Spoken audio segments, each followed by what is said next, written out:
Il existe une fatigue étrange que beaucoup portent en silence, une fatigue qui ne vient pas du corps, mais d'un esprit qui lutte sans arrêt. Tu essayes de comprendre, tu essayes de réparer, tu essayes de retenir ce qui glisse, d'accélérer ce qui tarde, de contrôler ce qui refuse doucement d'obéir à tes attentes. Et parfois, au milieu de la nuit, lorsque tout devient silencieux, une question douloureuse apparaît sans prévenir. Pourquoi suis-je si épuisé alors que je fais autant d'efforts pour que ma vie aille mieux? Le Bouddha observait déjà une vérité difficile à accepter. Ce qui épuise souvent le plus un être humain n'est pas seulement la souffrance, mais la résistance intérieure contre ce qui est déjà en train de changer. Si ces mots calment quelque chose en toi, abonne-toi et reste jusqu'à la fin. Écris simplement en commentaire « Je choisis de respirer », parce qu'avant la fin, tu comprendras pourquoi cesser de forcer change parfois toute une vie. Ce que beaucoup ignorent, c'est que cette fatigue intérieure dont nous venons de parler n'est pas nouvelle. Elle ne vient pas seulement du monde moderne, du stress, des relations compliquées ou des pensées qui tournent sans fin dans l'esprit. Elle existe depuis longtemps. Le Bouddha voyait déjà des êtres humains s'épuiser en essayant de retenir ce qui change, de poursuivre ce qui s'éloigne ou de contrôler ce qui ne peut jamais être totalement contrôlé. Dans le foie Dhammapada, une idée revient souvent. L'esprit agité crée lui-même une grande partie de sa souffrance lorsqu'il refuse la réalité telle qu'elle est. Aujourd'hui encore, cela ressemble à cette douleur silencieuse que beaucoup connaissent. Attendre un message qui ne vient pas, vouloir être choisi par quelqu'un qui hésite, comparer sa vie à celle des autres ou chercher désespérément un calme qui semble toujours repoussé à demain. Pourtant, comprendre cela apporte déjà un léger soulagement. Car si ton esprit a appris à lutter, il peut aussi apprendre à relâcher. Mais ce que le Bouddha comprenait réellement sur cette souffrance allait beaucoup plus loin. Il existe un moment étrange où quelque chose commence silencieusement à bouger en toi. Non parce que la vie devient plus facile, mais parce que tu commences enfin à voir ce que ton esprit faisait depuis trop longtemps sans même s'en rendre compte. Et souvent, tout commence par une compréhension presque invisible. La première compréhension invisible de l'esprit que tu dois observer aujourd'hui, c'est que beaucoup de souffrances ne viennent pas uniquement de ce qui arrive dans ta vie, mais de la force avec laquelle tu essayes d'empêcher certaines choses d'exister. Tu veux empêcher la déception, empêcher le rejet, empêcher la solitude, empêcher le changement. Alors, sans le vouloir, ton esprit entre dans une lutte permanente. Tu revis certaines conversations, tu analyses chaque détail, tu cherches des réponses à des silences. Tu veux comprendre pourquoi quelqu'un a changé, pourquoi une situation refuse de s'améliorer, pourquoi malgré tous tes efforts, quelque chose semble encore bloqué à l'intérieur de toi. Et plus tu forces intérieurement, plus la fatigue grandit. Le Bouddha observait une chose profondément humaine. L'esprit souffre souvent davantage lorsqu'il refuse ce qui est déjà présent. Dans plusieurs enseignements du canon pali, cette idée revient avec douceur mais fermeté. La douleur existe, mais la résistance mentale peut parfois devenir encore plus lourde que la douleur elle-même. C'est exactement ce qui arrive lorsque tu refuses d'accepter qu'une personne s'éloigne, qu'un projet prenne du temps ou qu'une blessure demande encore de l'espace pour guérir. Tu veux accélérer le processus, tu veux déjà aller mieux. Pourtant, parfois, vouloir guérir trop vite devient une nouvelle forme de souffrance. Alors observe une chose simple aujourd'hui. Lorsque quelque chose te fait mal, demande-toi doucement, suis-je en train de souffrir à cause de cette situation ou à cause de la guerre silencieuse que mon esprit mène contre elle? Car il existe des douleurs qui commencent à perdre leur pouvoir le jour où tu arrêtes enfin de lutter contre leur présence. La deuxième compréhension invisible de l'esprit que le Dharma t'invite à regarder avec honnêteté, c'est que beaucoup de gens confondent le contrôle avec la sécurité intérieure. Lorsque quelque chose leur échappe, ils paniquent intérieurement. Ils veulent des réponses immédiates. Ils veulent savoir ce que l'autre pense, ce qui arrivera demain, pourquoi les choses ne vont pas comme prévu. Alors ils surveillent, anticipent, réfléchissent trop, imaginent des scénarios, rejouent des conversations encore et encore, jusqu'à épuiser leur propre paix intérieure. Pourtant, ce besoin constant de contrôle cache souvent une peur plus profonde, celle de ne pas être en sécurité face à l'incertitude.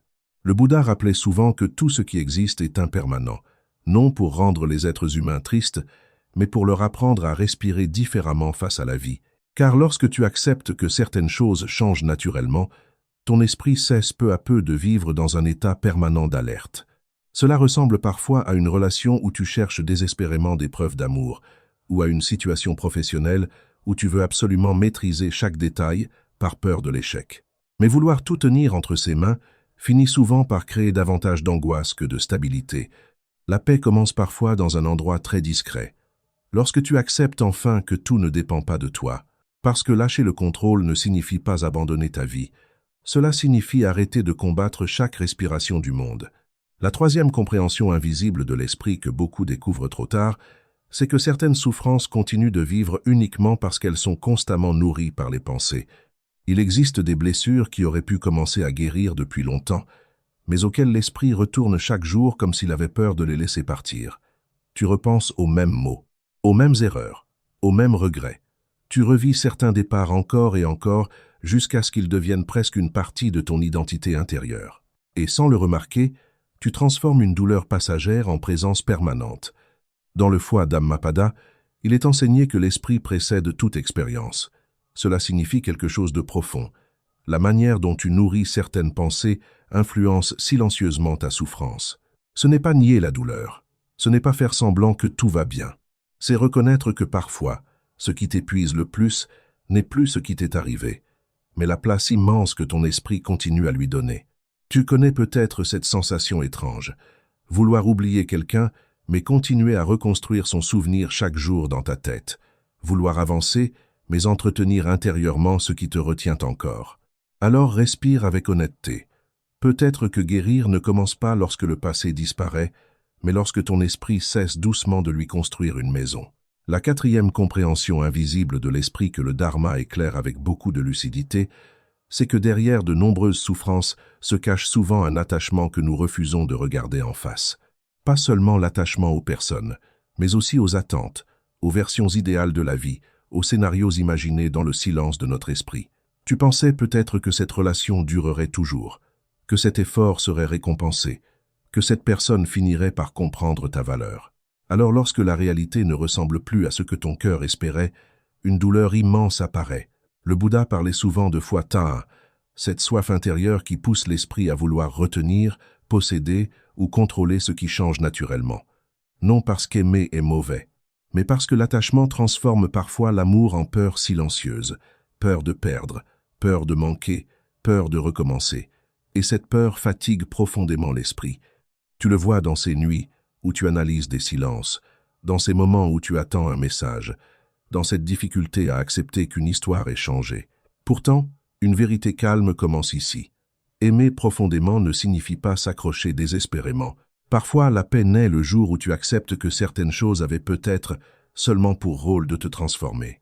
La cinquième compréhension invisible de l'esprit que beaucoup ressentent sans parvenir à la nommer, c'est que ton épuisement émotionnel vient parfois du combat permanent entre ce que tu ressens et ce que tu refuses de ressentir. Certaines personnes sont fatiguées non parce qu'elles vivent trop de difficultés, mais parce qu'elles passent leur journée à lutter contre leurs propres émotions. Elles veulent arrêter d'être tristes immédiatement. Elles veulent effacer la peur rapidement. Elles veulent cesser de penser sans jamais vraiment écouter ce qui se passe à l'intérieur. Dans certaines traditions zen, une vérité revient souvent. Ce à quoi tu résistes intérieurement tend à rester plus longtemps. Non comme une punition, mais parce qu'une émotion ignorée cherche encore à être entendue. Peut-être qu'au fond, ta tristesse essaye seulement de te montrer un attachement blessé. Peut-être que ton anxiété révèle une peur silencieuse de perdre le contrôle. Peut-être que ta fatigue parle d'un esprit qui porte trop depuis trop longtemps. Dis-moi simplement en commentaire, quelle émotion te fatigue le plus aujourd'hui? Parce que parfois, le premier acte de guérison n'est pas de tout réparer immédiatement, mais d'oser enfin regarder ce qui souffre en toi avec un peu plus de douceur. Parfois, comprendre une douleur ne suffit pas encore à l'apaiser. Car certaines souffrances restent vivantes non à cause de ce qui nous arrive, mais à cause des illusions silencieuses que notre esprit protège sans même s'en rendre compte. Et souvent, voir enfin ces illusions change déjà quelque chose profondément en nous. La première illusion profonde que le Dharma t'invite à observer, c'est que beaucoup de personnes croient inconsciemment qu'elles seront enfin en paix lorsque tout ira exactement comme elles le souhaitent. Lorsque cette personne reviendra, lorsque les blessures disparaîtront totalement, lorsque la peur cessera enfin, alors elles repoussent sans cesse leur propre calme intérieur vers un futur imaginaire. Elles pensent « je serai mieux plus tard, je respirerai plus tard, Je me sentirai enfin stable lorsque la vie deviendra plus simple. Pourtant, cette attente silencieuse épuise profondément l'esprit. Le Bouddha enseignait déjà que la souffrance naît souvent du désir excessif que les choses soient différentes de ce qu'elles sont maintenant. Cela ne signifie pas abandonner ses rêves. Cela signifie arrêter de croire que la paix dépend entièrement des circonstances extérieures. Peut-être connais-tu cette sensation de toujours attendre quelque chose avant de t'autoriser à être bien. Une réponse, une reconnaissance, une amélioration visible. Mais parfois, la paix ne vient pas après que tout change. Elle commence discrètement lorsque ton esprit cesse enfin de remettre sa propre sérénité à plus tard. La deuxième illusion profonde que le Dharma t'invite à observer, c'est que beaucoup de souffrances sont entretenues par le besoin silencieux d'être validé par les autres. Être compris, être choisi, être rassuré. Recevoir enfin la preuve que l'on compte réellement. Alors l'esprit commence à dépendre du regard extérieur pour mesurer sa propre valeur. Un message peut illuminer une journée. Un silence peut l'effondrer entièrement. Une critique reste gravée pendant des semaines. Une absence devient une blessure disproportionnée. Dans plusieurs enseignements bouddhistes, le Bouddha observait que l'ego cherche constamment des confirmations pour se sentir solide.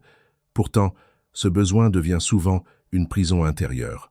Car lorsque ton estime dépend uniquement de ce que les autres pensent, ta paix devient fragile, très fragile. Tu le vois dans les relations où tu donnes énormément par peur d'être oublié, dans les moments où tu changes ta personnalité pour être accepté, dans cette fatigue invisible de vouloir plaire sans arrêt. Et si aujourd'hui tu pouvais commencer doucement à comprendre ceci? Ta valeur existe déjà, même dans les silences que personne ne sait remplir.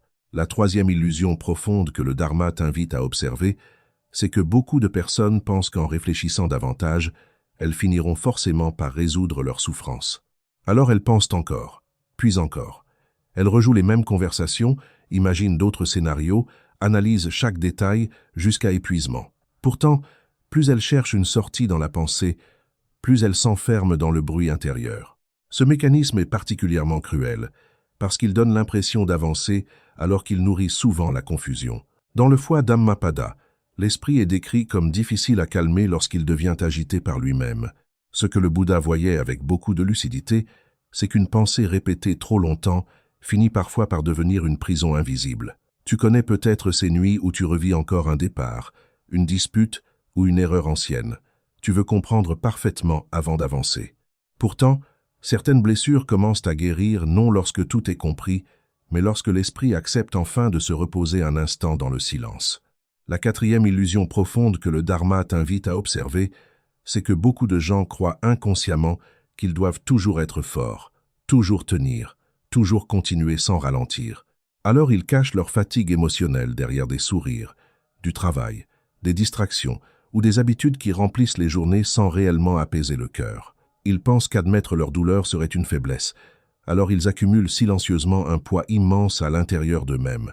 Pourtant, le Bouddha rappelait souvent que la souffrance reconnue avec lucidité devient déjà plus légère.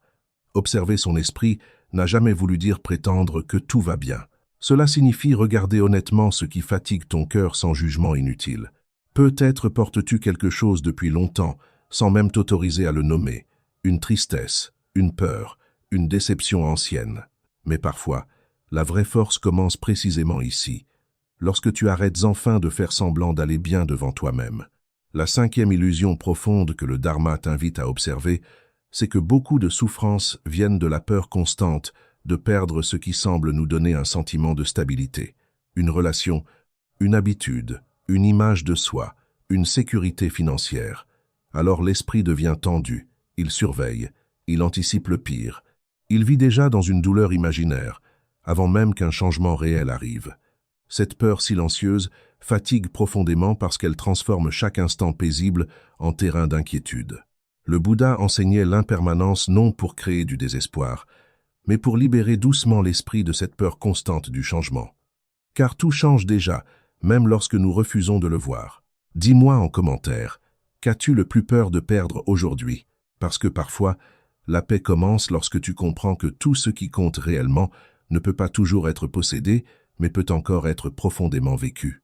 Comprendre une souffrance change déjà quelque chose, mais il existe une différence immense entre reconnaître ce qui fatigue ton esprit et apprendre doucement à vivre autrement.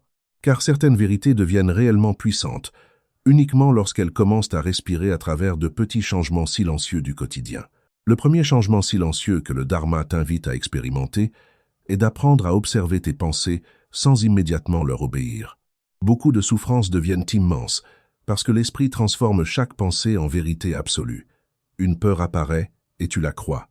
Une inquiétude naît et tu la nourris. Une mémoire douloureuse revient et ton esprit lui ouvre encore une fois toute la maison intérieure.